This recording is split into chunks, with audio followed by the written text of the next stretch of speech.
In February 1945, a city so beautiful people called it Florence on the Elbe burned for 3 days straight. No major war industry, no real air defense. Just churches, palaces, and refugees fleeing the Eastern Front. In one single night, Dresden's population learned that beauty offers no protection from fire. What happened here in 13 hours would be debated for the next 80 years. And it started with a sky full of bombers nobody expected. By February 1945, Germany was collapsing on both fronts. The Red Army was less than 70 kilometers away, advancing through Silesia. Dresden's population had swollen with refugees fleeing westward. Unlike Hamburg or Berlin, the city had almost no heavy industry, but its railway junctions were now critical for German troop movements. At the Yalta Conference, Allied leaders discussed bombing eastern German cities to support the Soviet advance. Dresden's name was added to the target list. On the night of February 13th, nearly 800 RAF Lancaster bombers took off from bases across England. Dresden's air defenses were almost non-existent. Most anti-aircraft guns had been moved to the front lines months earlier. At 10:03 p.m., sirens finally sounded. Many residents ignored them. There had been false alarms before, and nobody believed this quiet, historic city was a real target. Mosquito pathfinders dropped marker flares first, painting the target for the bombers behind them. Thousands of incendiary bombs followed the first explosive wave, designed specifically to exploit exposed timber and shattered rooftops. Within 20 minutes, fires broke out across the entire historic center simultaneously. Individual fires merged into a self-sustaining firestorm, pulling in cold air at hurricane force and reaching temperatures over 1,500 degrees Celsius. Solid stone buildings didn't just burn, their internal iron support frames were left standing alone. 3 hours later, a second RAF wave arrived, deliberately timed to strike as rescue workers were out in the open fighting the first fires. The following afternoon, American B-17 bombers struck the railway yards and remaining infrastructure. Survivors who managed to escape the burning center had nowhere safe to go. Many fled on foot, dragging whatever belongings they could carry through streets that had, hours earlier, been familiar and orderly. Underground shelters, never built for firestorm conditions, became death traps as fires consumed all available oxygen. Streets turned to rivers of melted asphalt. Yet amid this near-total destruction, isolated objects survived untouched. The bronze statue of Martin Luther, standing directly in front of the Frauenkirche, remained upright while the church behind it eventually collapsed, an eerie, accidental symbol that would later define how the world remembered this ruin. Elsewhere across the historic quarter, similar scenes repeated. Elaborately carved statues and monuments, once displayed proudly in palace courtyards and public squares, now sat surrounded by collapsed walls and rubble, strangely intact amid total devastation. These lone survivors became accidental monuments, reminders of an entire architectural world that had existed just hours earlier and now surrounded them only as debris.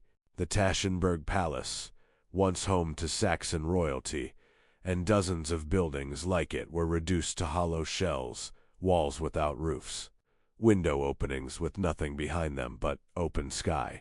An estimated 75,000 dwellings were destroyed or damaged beyond repair. Roughly 15 square miles of the historic center had been reduced to rubble and ash in a single night.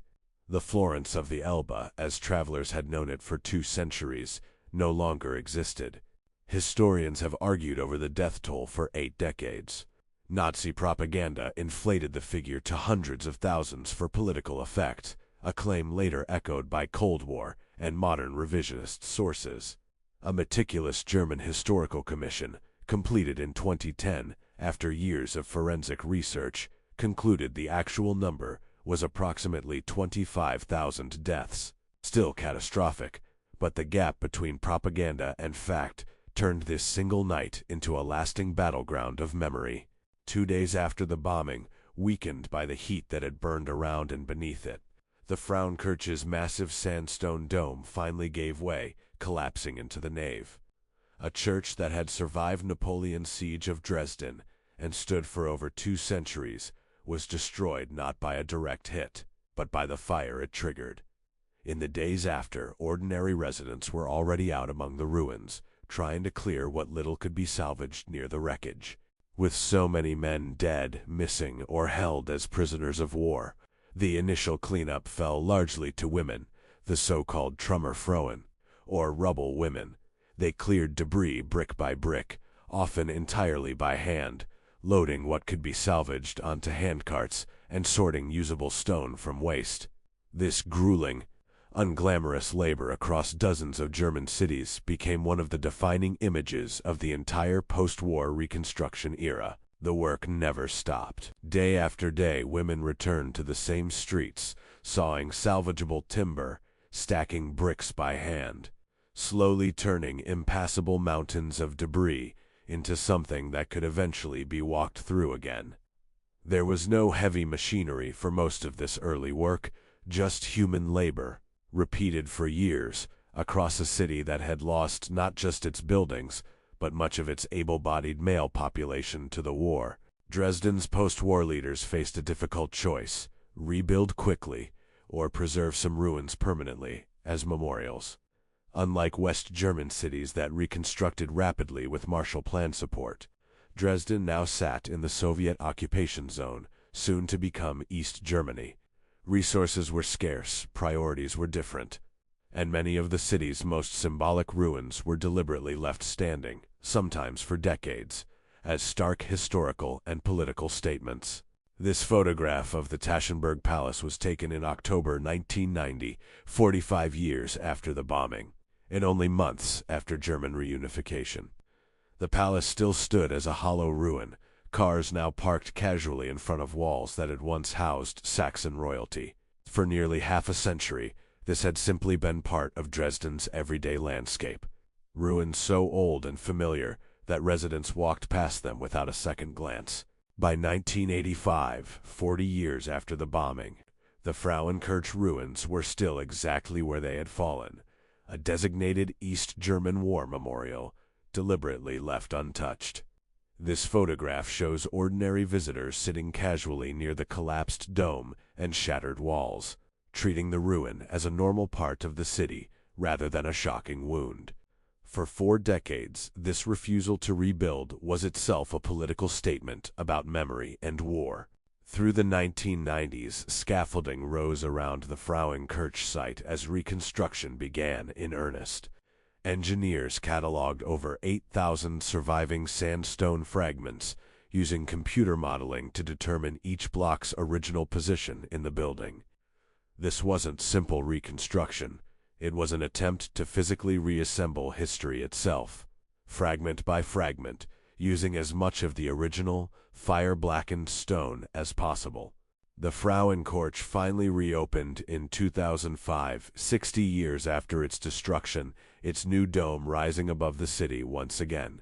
A crane was still visible on site in the final construction photographs, a reminder of just how long the process had taken. The reconstruction became a global symbol of reconciliation, partly funded by donations from Britain, including from descendants of the very bomber crews who had taken part in the original raid. Today, Dresden's skyline looks remarkably close to what it was before that. February night in 1945, the Frauenkirche dome once again visible for miles, its restored interior glowing under painted ceilings. But look closely at the exterior, and you'll still see it. Dark scarred stones mixed among the pale new sandstone, permanent scars left deliberately visible. Dresden didn't just rebuild. It chose to remember, one stone at a time, for 80 years and counting.